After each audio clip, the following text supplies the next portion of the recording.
Newest additions to the film room. Not bad for dollar store finds, eh? So I'd show those off.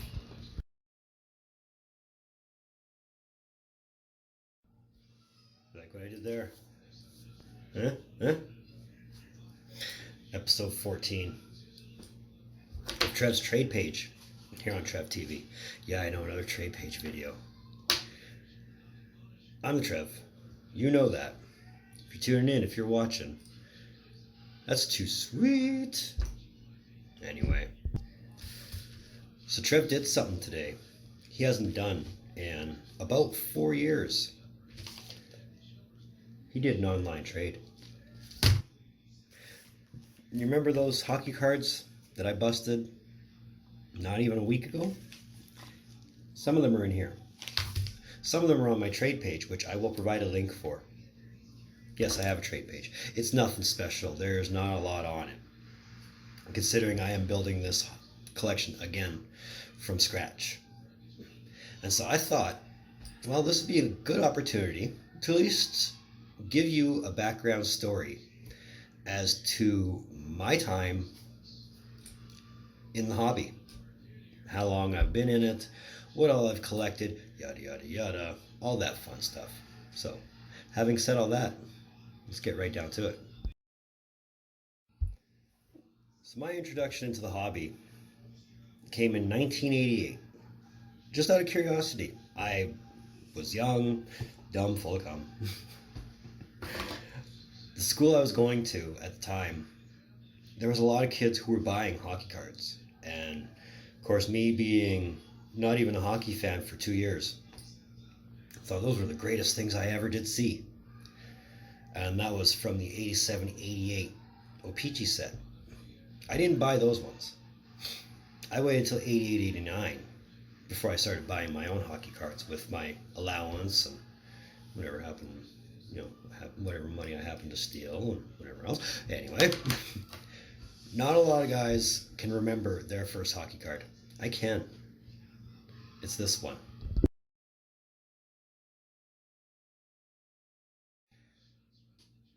And I know it sounds terribly, how do I put it, superstitious. I always opened and looked from the back because at the time in 1988, O-Pee-Chee used to do this thing where they put a stick of gum in front, which I absolutely did not like. Even then, I didn't like it. I thought it just ruined the card in front because that little stick of gum literally stuck to the card. So you lost one card right off the bat. So I opened it back first, saw the back, it says Wayne Gretzky. It's like, oh hey, that's pretty damn cool. My first card was a Gretzky. So I would just go to the store, buy packs here, packs there, This is all before internet, keep in mind. So whatever the store happened to have, whether it was O-Pee-Chee or Topps, those were your options. Then the 90s came, and oh my goodness. Ask anybody in the hobby about 90s cards, and they'll just look at you like, oh. And it's true, a lot of 90s cards, once your Pro Sets, your Scores, your Bowmans started coming out, it changed the landscape for sure. You still had O-Pee-Chee, you still had Topps, but it was a little more variety. But as you got on in the years, all these cards from the early 90s weren't even worth the paper they were printed on, or the cardboard, if you want. So as the years went on, as your variety got a lot more optional, and the packs started costing a little more, you'd explore it. And I mean, again, this is before internet. So if you wanted to trade with somebody, you had to know somebody or know somebody who knew somebody who wanted to trade. So there was a lot of trade nights. There was a lot of random pop by, visit, and trade. And Beckett price guides had only come out in 91, I want to say. I wasn't introduced to Beckett price guides till at least 93, 94. So from when I started collecting in 88 to about 93, I probably lost out big time on a lot of trades. But again, 94, 95-ish, you started getting more variety. You had your Leaf, you had your Premier, Parkhurst, Upper Deck started coming up in 1990, but they became bigger, and they introduced more sets as time went on. But a thing happened: serial numbering, and this changed the value of hockey cards, as far as I'm concerned, forever. Because you didn't have to worry about so many cards being overprinted and priced for a nickel. With serial numbering now, cards had dollar value. I mean, granted, a lot of your vintage cards had high dollar value, but a lot of those high value cards that were vintage were subject to being reprints or forgeries. So you really had to watch when you had a Wayne Gretzky rookie, a Mark Messier rookie, a Mario Lemieux rookie, even a Brett Hull rookie, for counterfeits. And that really sucked. So again, before I discovered internet and online trading, this takes us up to about 96, 97, when I just stopped buying for no real good reason. I just stopped. I mean, a lot of it was I was just learning a bunch of different things. Guitar was hot for me at the time. I'd gotten into marijuana at the time. There were other interests, and hockey cards were not one of them. It was about 98, 99, went to the local Zellers and saw a box of Tops. Nothing special, nothing flashy, Tops. I'm like, you know what? Screw it. I'm going to buy a box of hockey cards. And the itch came right back. Harder than ever.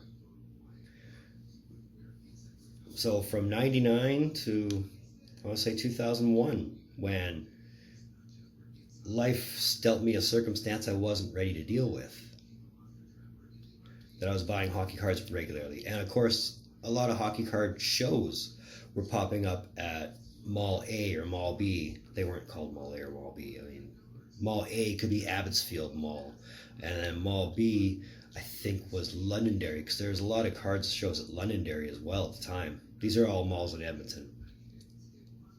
So I was buying commons, I was buying inserts, bought my first jersey card from one of the card tables. And yeah, in 2001, I pretty much had to stop. Not because I was running out of money or I was getting too hard into them, but because, again, a life circumstance made me had to stop. And whether I wanted to or not, I was taking a break. So by 2003, I've taken 2 breaks in the hobby. But in 2003, I discovered Beckett Online. And this was before you needed a subscription to see the actual worth of hockey cards. Because you could do it freely at the time. And I went through all my cards, which were one of those big Rubbermaid containers, full, plus about 4 binders. And I would say I easily had 100,000 cards at the time. And after I went through them all and checked them all for condition, because then condition mattered. Because not only did I learn about Beckett Online, but I also learned about the trading community online. And yeah, condition mattered. So that $100,000 card, or 100,000 cards collection, went from that to about 15,000. Yeah. Anything that had the slightest ding or a crease or anything like that, a lot of my vintage cards that weren't big names, that were fuzzy, were gone. In the garbage. See you later. And through online trading, I had this awesome idea. Like, hey, I was working on so many sets as a kid. Let's work on them again. So that 10,000 card collection went right back up. Not to 100,000, probably more like 50,000. But it was all sets. And the worst thing I thought that could have happened at the time was A, being a set collector, and B, learning about what a PC or personal collection was. And it's like, okay, if I'm going to personal collect somebody, it's going to be the guy that was my first card, Wayne Gretzky. Now, the thing I also forgot to realize is Wayne Gretzky, at least his cards, are in the top 1%. Everybody wants Gretzky, and everybody wants the bells and whistles Gretzky, because base cards and inserts are just not enough anymore. Now that you got jersey cards, patch cards, autos, low print, you know, it's like I got anyway a crash course in how the hobby had evolved in less than a month. From 2001, when I only thought jersey cards were few and far between, to how common they were and what exactly kind of designs they were having, and then patch cards, and then patch autos, and then autos, and then super short print patch autos. Oh my goodness. But I had fun learning about it. I had fun doing the online trading, and then it became a staple of everything I was doing.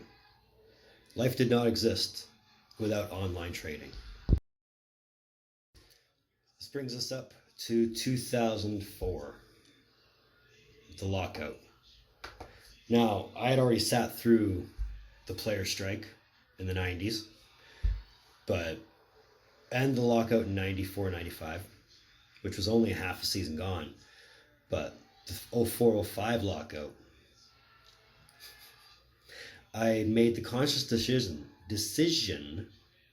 that I was going to collect something else.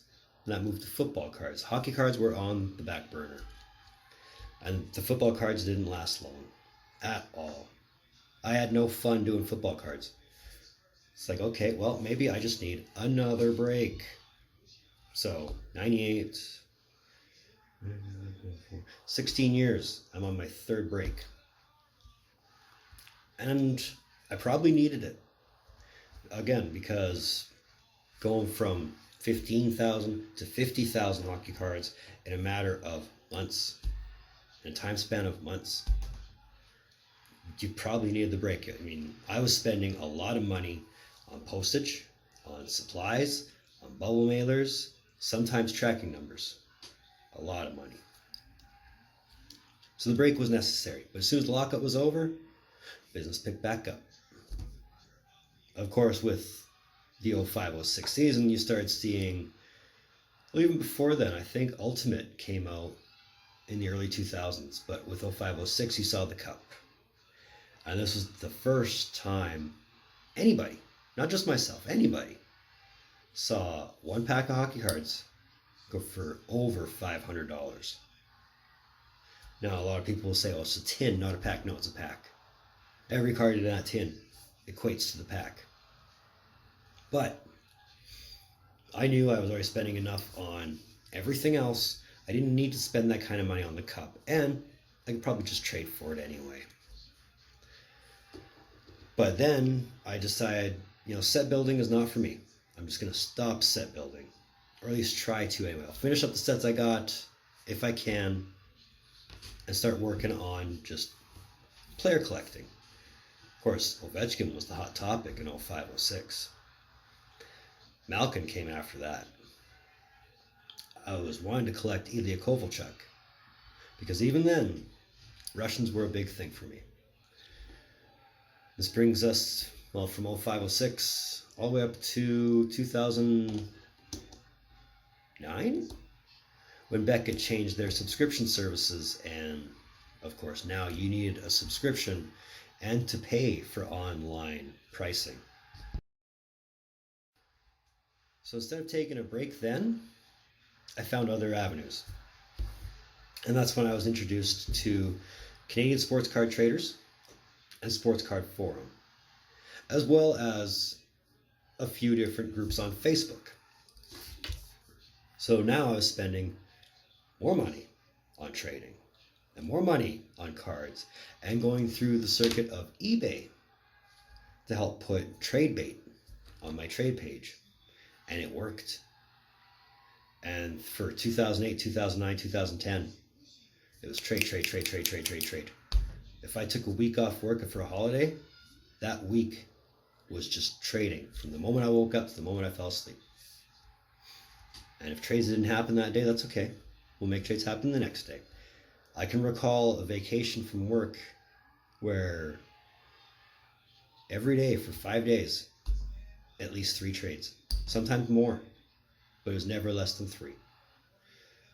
So I was very hard into it. So now we're up to 2011, and life handed me another circumstance that I wasn't ready to deal with. And it didn't mean me taking a break. It meant me abandoning every card I'd worked for years. Abandoned. Gone. Like, I walked away. Well, I didn't walk away, but the situation I was in, the best thing for me to do was to leave them behind. And I left behind a lot of nice cards. I mean, it was around that time I had started, my Ovechkin collection was big. It wasn't huge. It was big. But the Varlamov collection was the baby. I left that. There were no 101s, thankfully, in that Varlamov or Ovechkin collection. So getting everything back was easy. But it was the first time I had to rebuild the page from scratch with nothing. I had to go out, buy more cards, put more bait on there, go through the eBay rounds again to keep getting more trade bait in to make more trades happen. And you could look at it from 2 angles. Yes, it sucked that I had to abandon the cards, but 2, I had so much fun rebuilding it from nothing. I left a well over 75,000 card collection and built it one by one. Of course, I bought a couple boxes that, helped the process along, but I didn't get back up to 75,000. I have not seen that number in my possession since. And that's okay, because a lot of it was base cards. A lot of teams had 300 base cards to them. A lot of it was inserts that were never going to move. A lot of it was a player that I was collecting for somebody else at the time that nobody else was collecting. Tommy Salo. But I also had the Ovechkins, the Varlamovs. I had Kovalchuks. I was collecting Malkins. So, there was a lot of nice player collections that I had abandoned, but again, the rebuilding process was fun. It was around this time as well I started taking on apprentices. And what I mean by that is people who were curious about the hobby, instead of me being snotty like the kids that were in elementary, saying, "Oh, what are you looking at? I welcomed them with open arms, like, "Hey, let me educate you." So from 98, 2008, it took me 23 years to be a teacher and teach somebody else the hobby, and somebody else the hobby, and somebody else the hobby. To date, I've apprenticed 7 people, and they've all done well with their own collections, as far as I know anyway. 4 of them I don't even know, but 3, yeah, have done really well with their collections. So the rebuilding process and restarting the Varlamov collection, restarting the Ovechkin collection that I had assembled and broken up and assembled and broken up so many times, it was going really good. Really, really, really good. But it was around this time, around 2013, 2014, I was starting to feel the burn. Going that hard for that long, I was burning out. I was ready to retire. But it took a different type of life circumstance for that to happen. 2015 was when, up until today, I had made my last online trade. I forget who it was with. I forget what it was for. It was probably for Varlamovs. But I was done trading at that point. Now I was more focused on selling. And initially, I was just selling off my traders and stuff that I was sitting on that wasn't Varlamov or Ovechkin or anything like that. And those didn't really happen. They didn't go so well. I mean, I sold, but not a lot. And not for big money. It wasn't until 2016 when we found out that, okay, now we're going to be parents.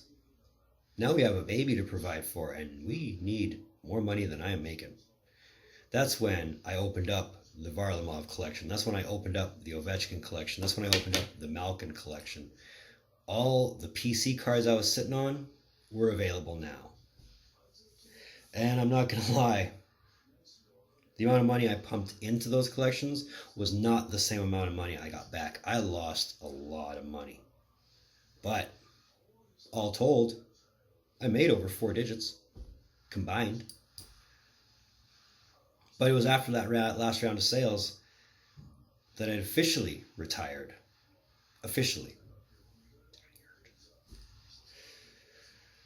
And that lasted up until last year when I actually broke down, went to Tim Hortons, because Tim Hortons was selling the cards now, not McDonald's. Tim Hortons was selling the cards. I started buying some Tim Hortons packs. I thought that would cure the itch. And it did. I didn't buy cards again until last week. But in between, at the time I bought those Tim Hortons to the time I bought the SP Hockey, I was watching a lot of other people on YouTube, on Facebook, doing box breaks, group breaks, case breaks, pack breaks. The itch started coming back. And it wasn't for the last couple months. It started coming back strong and hard. And just to the point where it was undeniable anymore. I had to do something. So I bought a couple rack packs.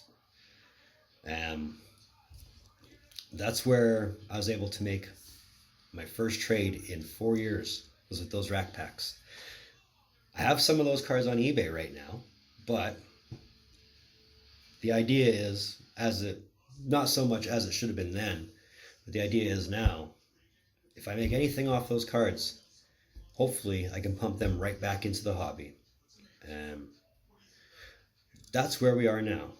I'm not nose deep into the hobby again like I was. I'm just merely putting my toes in the water, seeing what's happening. That was episode 14 of Trev's Trade Page here on Trev TV. And I want to thank you for tuning in. Your viewership always means so much to me. Always has, always will. I don't want you to forget that, because I do appreciate when you guys tune in to watch my videos. If you like this video, give me a thumbs up. If you really want, there's a little red button. You know where it is. You know what to do. Keep you up to date with all the content I put out. If you really, really want to, you can find Trev TV on Facebook at Trev's TV.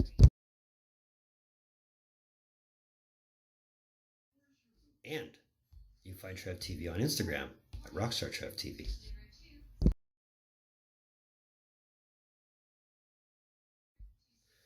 Going forward, we're flying by the seat of our pants right now. We're in off season in hockey, so topics will only be talked about as they come up, really. I mean, division predictions, and that won't be till September, so I'm going to need to do something hockey related to fill that void. But there will be wrestling content as often as it pops up. So either way, in the meantime, and in between time, be on the lookout for more videos from Trev. Later.